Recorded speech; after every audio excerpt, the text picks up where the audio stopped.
Good afternoon, ladies and gentlemen, boys and girls.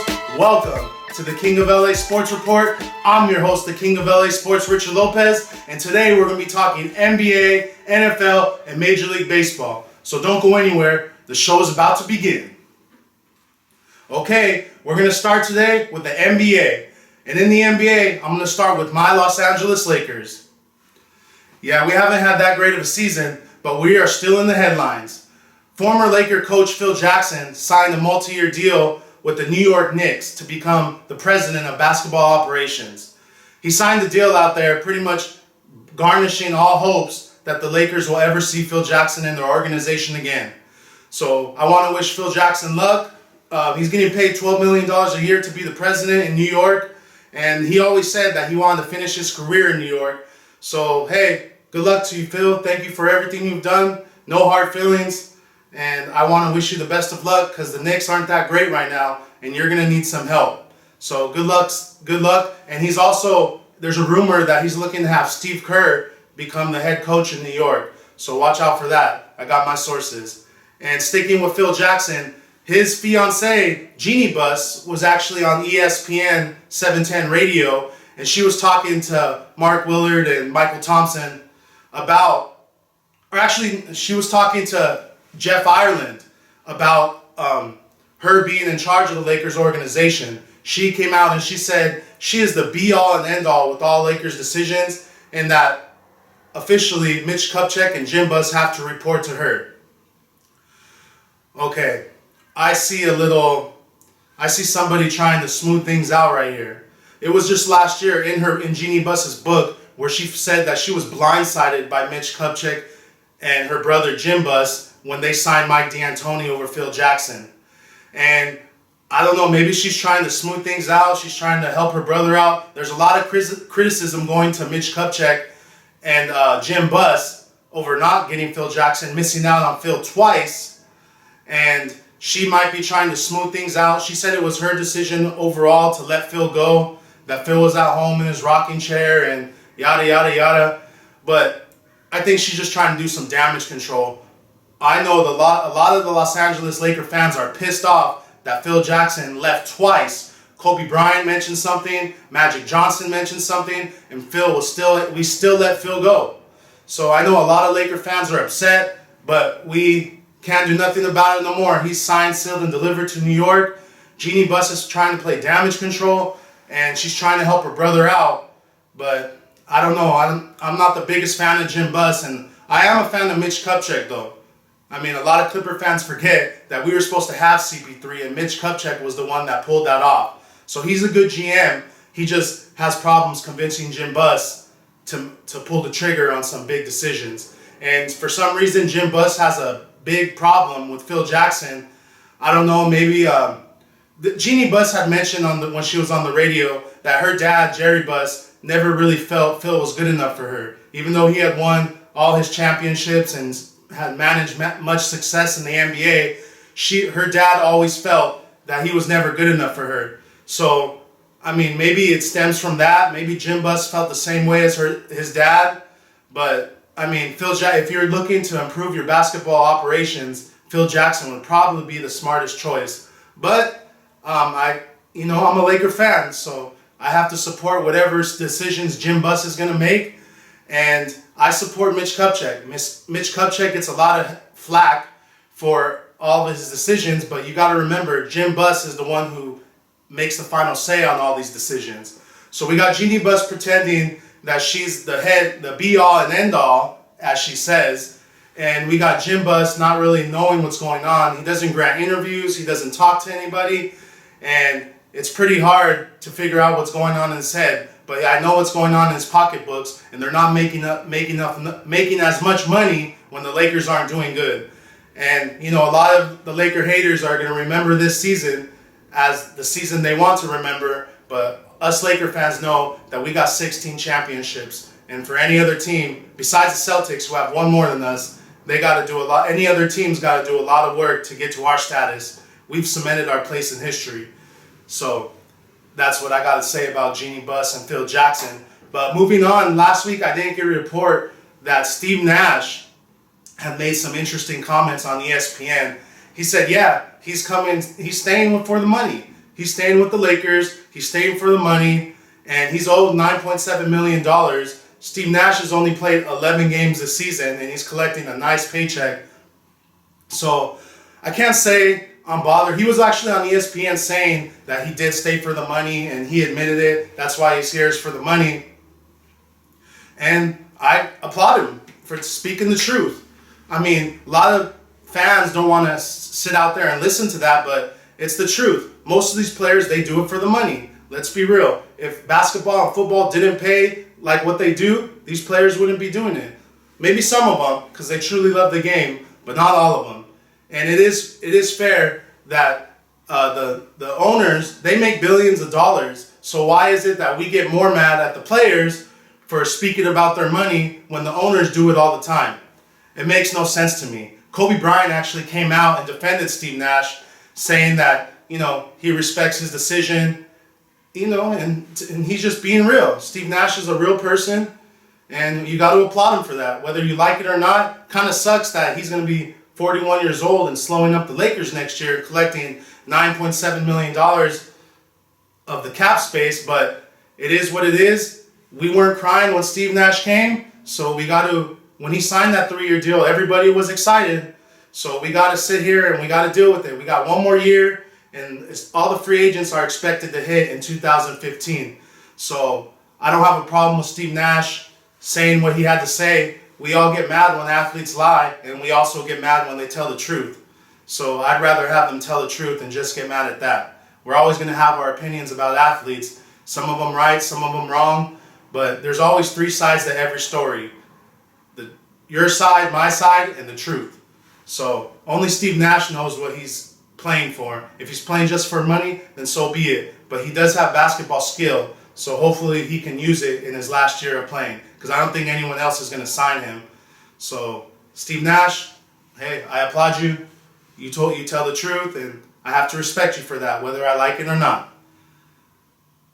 Okay, well, I'm going to stay with the NBA. I'm going to just tell you about the Clippers real quick. The Clippers are doing their thing. They're honestly, they're my pick to come out of the West. You heard it here. The Clippers are on their nice win streak and handling a lot of their games. Jamal Crawford coming back. They got a lot of big things going on. And like I told my co-host Brianne Ross about on the radio show, check out Clubhouse Sports Radio, VegasAllNightRadio.com, Sunday nights 5 o'clock. I was telling her the other night when we were on the radio show that I think the Clippers went from a favorite in the West to the main team in the West when they signed Danny Granger. Granger looks healthy. He looks like he's going to play like he used to play in Indiana. So, hey, good luck, Clippers. I think you guys are going to do it. And if there's any team out there on the West Coast that I'd like to see win besides the Lakers, it's the Clippers. And I'm going to be honest, I get a lot of flack from Clipper fans saying I don't like the team. But to be honest, everyone always compares them to the Lakers when we talk. So I got to go with the Lakers. Let's just be real, And besides, Clippers can't even compete yet. We got 16 championships this year. With that being said, I've said enough about the Clippers. It's hurting my heart. So I got to go to break. We'll be right back after this commercial break. Cam Newton, thank you for coming to visit the King. No problem. I promise to always report truthfully about the Panthers. Don't forget 60 minutes of play a day, right? 60 minutes of play a day? What am I, a child? Absolutely. You're talking to royalty? Yes, sir. Are you calling out royalty? Maybe. You must not know me. You're using a very unsettling tone. Okay. That's why Darrell Reeves is going to have 6 interceptions against you this year. Excuse me? That's why the Panthers aren't going to win the division. That's why RG3 is better than you. Whoa.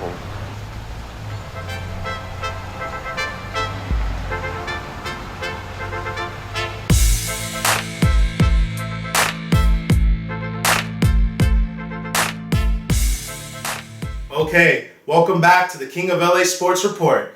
As you can see, to my right, your left, is a blank space on the wall.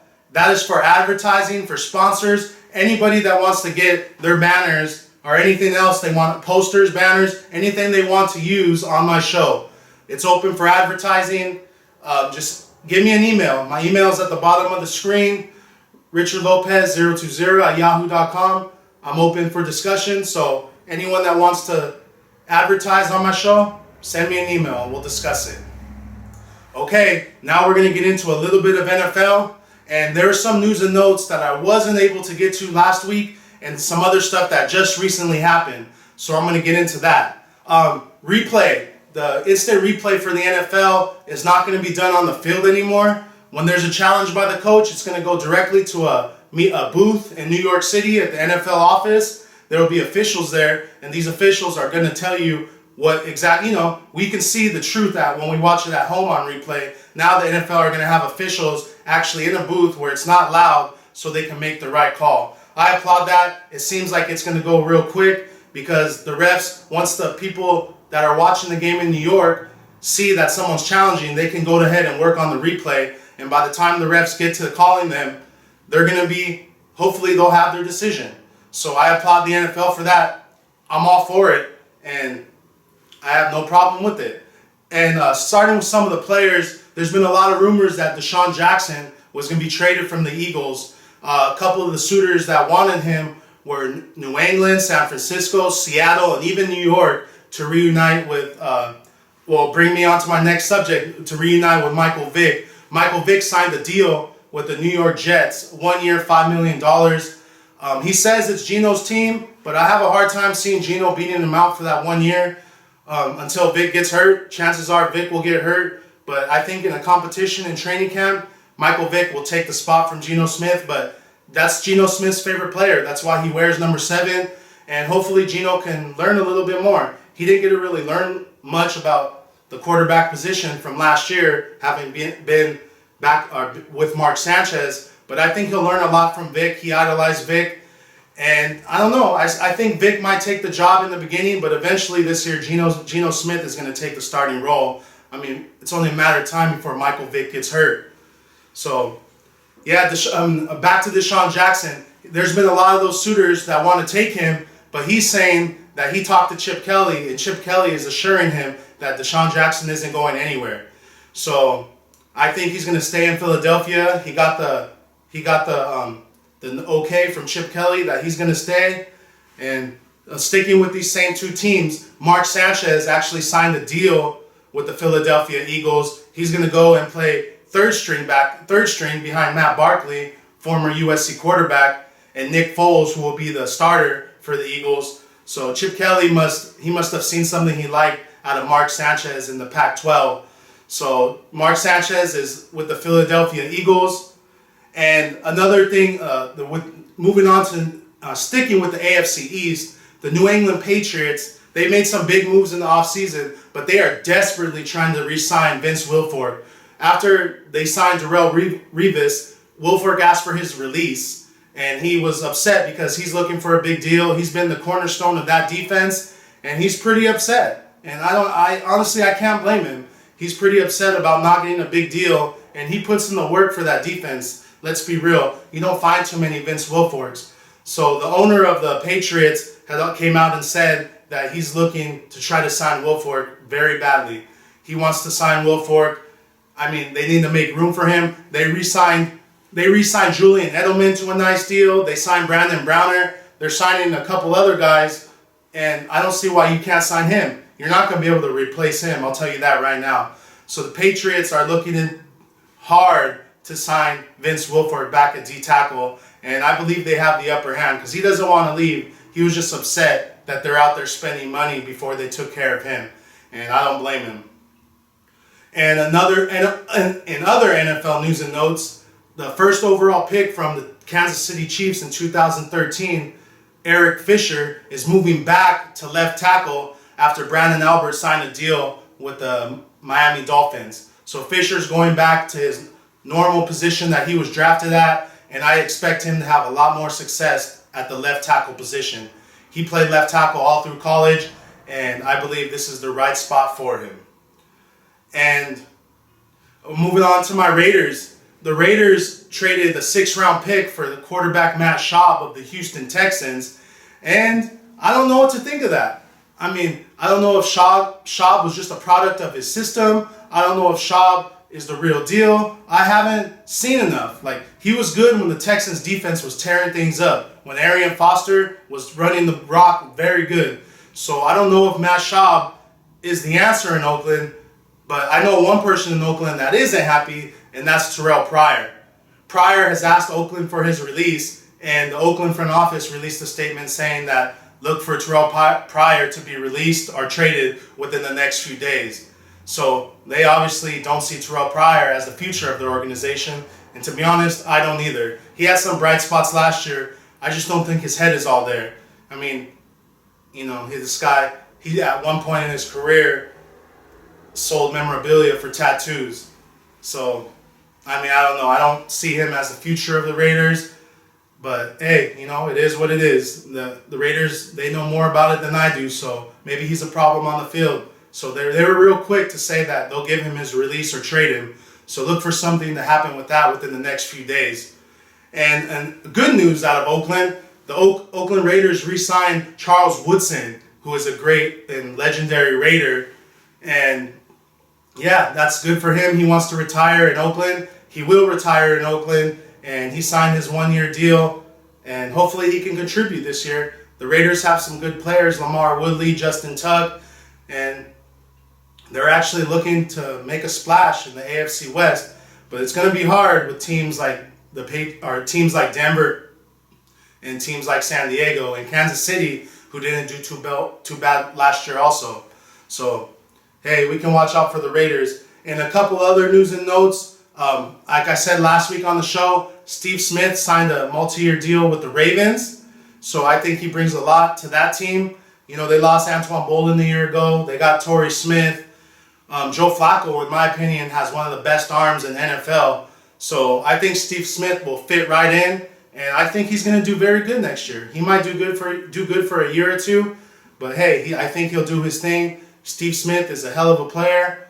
And Baltimore really lucked out by signing him. And Julius Peppers signed with the Green Bay Packers. And the New York Giants also signed cornerback Dominique Rodgers-Cromartie, the brother of Antonio Cromartie.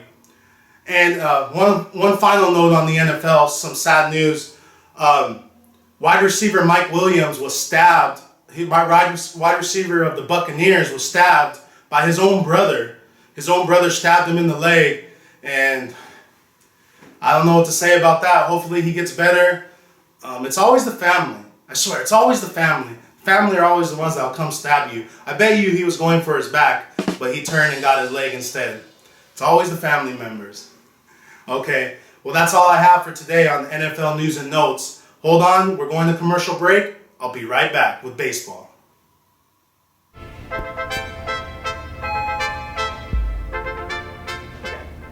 So you think the Lakers are going to make the playoffs this year?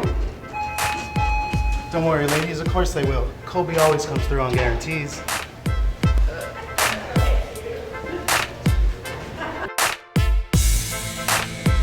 Hey Jerome, think San Francisco Giants are going to win the World Series again? Not a chance, guys. The Angels and Dodgers are both projected to do better than the Giants.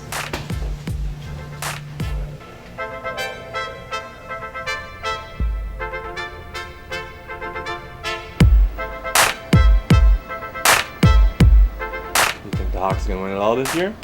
Doubt it.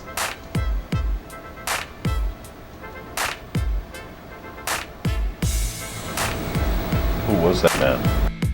Richard Lopez, the king of Los Angeles sports. If it's happening in Los Angeles, it's happening with the king.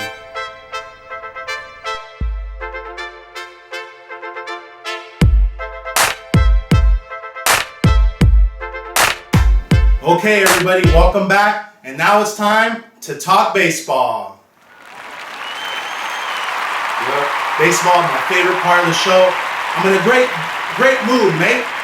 If you know where I'm going.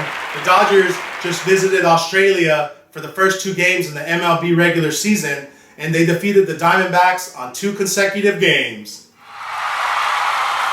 Yes. Applaud to that all day long. The first game, the Dodgers beat the Diamondbacks 3-1. Clayton Kershaw put on a dominant performance. He had a bad preseason, but just like I said last show, don't get too caught up in the way he performed during preseason, because it's exactly what it is. It's preseason. It isn't the regular season. And Clayton Kershaw showed up and showed out. He dominated his first game. He had 6.5 innings pitched. He's 1-0 on the season. He had 7 strikeouts and gave up 5 hits. So Clayton Kershaw performed like we expect him to perform for that $215 million deal. And then the star of that game was Scott Van Slyke. Scott Van Slyke had 2 huge RBIs. He went 2 for 3 on the game. And he was a big part in helping the Dodgers win the first game in Australia. And before I move on to game 2, I want to go ahead and say Don Mattingly, starting off with his coaching decisions already, Van Slyke went 2 for 3 in the first game, and then he sits out the second game, which maybe someone else has a better opinion on why he did it, but I have no idea why he made that decision. But nevertheless, the Dodgers won the first game, and they expected to win the second game, and they did. They came out, and let me stay with this first game real quick. Kershaw pitched 6.2 innings, and he did great. He did exactly what the Don Mattingly and the Dodger fans want him to do. They set it up for Chris Perez for 7th inning, Brian Wilson 8th inning, and Kenley Jansen to close it out. That's exactly what Dodger fans have been picturing, and that's exactly what we got. And if they can keep, the starters can get it 6 innings pitched, hey, that's a beautiful day for a Dodger fan, and I couldn't be any happier with the way the first game went. Okay, well that brings me to the second game, and I was very happy at first. The Dodgers dominated the second game until the end of the game, and starting Hyun-Jin Ryu got his first start of the season, and he was dominant. Hyun-Jin Ryu pitched great. He had a strong performance. He picked off where Kershaw left off, and he got 5 strikeouts, and he was just dominant. He picked up where he left off last year, and he had a good season last year. D. Gordon had an excellent game. D. Gordon went 3 for 4, and he basically did what the Dodgers have wanted him to do. They want him to get on base. They want him to terrify pitchers. They want him to make everyone nervous when he's on the bases, and that's what he did. He put on 20 pounds of muscle, and I did see him take a nice hit to right center field. So, D. Gordon, you're looking good, man. I thought you were going to start the first game, but it turns out they had you starting the second game, which is good because you're on my fantasy baseball team. All right. So, also we're going to talk Yasiel Puig. Yasiel Puig in the first game in Australia went 0 for 5. And already on social media, after one game, everyone's ripping him apart. They're saying that he's partying too much, he's doing this, he's doing that. And just like in pure Yasiel Puig fashion, he comes out the second game and goes 3 for 5 and totally tears things up. Yeah, he had a few base running mistakes, but Buster Olney was giving him a lot of flack for the way he ran the bases. But if you look at the video when he's running the third, Ethier clearly is telling him to run.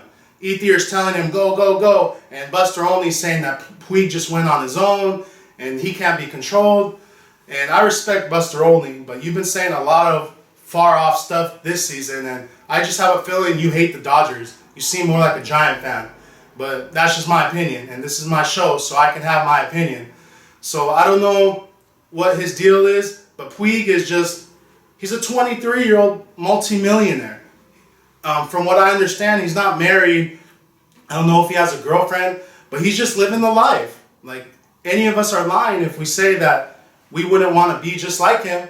I mean, he could act a little better, but which of us at 23 years old really acted the way people wanted us to? Some of us, but not all of us. I know I didn't. I wish I had my mentality now that I did when I was 23. And a lot of these guys, just because they're in the public spotlight, doesn't mean that they're still immature a little bit. And yeah, that's my vision on Puig. I think Puig is the future of the Dodgers, and he's younger. Give him a couple years, he'll be mature, he'll be used to everything. He's just getting used to this party scene. LA is one of the best party scenes out there, and he's not used to getting all the love that he gets in Hollywood. Like, he doesn't get the same love like that in Cuba or anywhere else. That's why he parties. He has the money, and he likes to party. Like, we can't get mad at him for that. But okay, more about Puig in a little bit. And however, like last in the game both games were played on March 22nd. The bullpen didn't do as good as they did in game 1. This time, Hyun-Jin Ryu pitched, and he got us to the later innings, and we did a lot better in batting. The first game, we were 0 for 7 in scoring with runners in scoring position. The second game, we were 5 for 15 with runners in scoring position. So the sticks were working in our game too. And our bullpen was, like I said, the bullpen wasn't as good. Paul Mahone gave up a 2-run double to Martin Prado, and Kenley Jansen gave up a 2-run home run to Mark Trumbo, formerly of the Angels, now of the Diamondbacks. And, I mean, you can't be happy with that. We had a huge lead going into the later innings, and Mattingly had to bring in Kenley. And that's not good. We should be able to, we have 3 closers in there. They all pitched the day before. We should be able to shut that down. And we weren't able to. So that's why Mattingly wasn't too happy leaving Australia, which is good. You don't want these players to get complacent. We want them to know that, hey, we need to keep working. We're still a long way from where we want to be. So, yeah, the bullpen wasn't too great in Game 2, but we did get the victory. And that's the most important part. The last thing I want to touch on with the Dodgers thing is Puig. You know, there's been a lot of talk about Puig's lifestyle. Don Mattingly saying he's not upset, that he's upset, kind of. He's not saying he's upset, but he's saying that every time Puig strikes out, there's always another injury. He's always like saying something's hurt. And, you know, my sources have told me that a lot of these players don't respect Don Mattingly. And I have a very reliable source that's telling me that Don Mattingly is not respected by most of the players in the locker room, that they don't really listen to Don Mattingly, and it just goes back to the end of last season. Maybe they don't respect some of the moves he made in playoffs, which I don't either. I don't think they were right, but nevertheless, he is still the manager, and he gets paid to make those decisions. So you can't really fault him for trying to make the best decisions for the team. They might not be the smartest, but he thought they were the best. And, you know, Puig, he gets too much flack. Like, he's the most popular player on one of the most popular teams in all of professional sports, the Dodgers. They're one of the most popular teams. They're in the second largest market in the United States. And, of course, all the attention is going to be on him. You know, everyone was giving him flack when he got back from Australia because he went to the club, and after he got rolled in Miami for speeding, he said he was never going to drive again. And then he gets back to California, and the first thing he does from Australia is jump in his car and go to the club. Yeah, he went to the club with Juan Uribe, and to be honest, I don't blame him. You know, maybe he said he'll never drink and drive again. But if I have a $300,000 car like Yasiel Puig, I'm going to be driving it too. And I'm going to make sure nothing happens to it. I don't care who I hire to drive it. A $300,000 car is a $300,000 car. You don't really trust people, or at least he's too young in his career to trust people with a car that's worth that kind of money. So I don't see the big deal. He went out with Juan Uribe. They had some time off the next day. The regular season's going to start. You know, if they start doing this after losses and losing in the regular season, then I can understand why people will be upset. But right now, there's no need to panic, people. He's 23 years old, living the American dream. He's probably just barely getting used to life in the United States. And life in Los Angeles is a little bit more difficult with all the spotlights on you. So I don't have a problem with the way Puig parties. A lot of people do. I know he's a professional, but he's also 23 years old. So you can't expect him not to live life just because he made it to the pros early. I mean, considering where he comes from, maybe he's celebrating that he made it from where he came from. You know, he had a rough life. Let's not hate on the guy for celebrating too much. So, you know, it's a blessing. He made it out of where he was coming from. So, hey, good luck to you, Yasiel. I'm standing behind you until you start making these bad errors in the regular season at home and they cost us games. We were lucky enough that some of these base running mistakes didn't cost us any of the games, but if it happens in a close game during the regular season, it could easily happen. And the Dodgers could easily lose a game by mistakes like that. So hopefully Yasiel Puig straightens up a little bit. Hopefully he just went out from Australia. Maybe he didn't like the Australia clubs. So you never know. They were there for a week or so. So maybe he just didn't like the whole scene. And, you know, but Yasiel Puig, I stand by you until you prove me wrong. Hopefully you can get along with Donnie Baseball. And for now, just understand that he is the coach, and a team will work a lot better if they listen to the coach regardless, because you guys are just players. You're not the coach.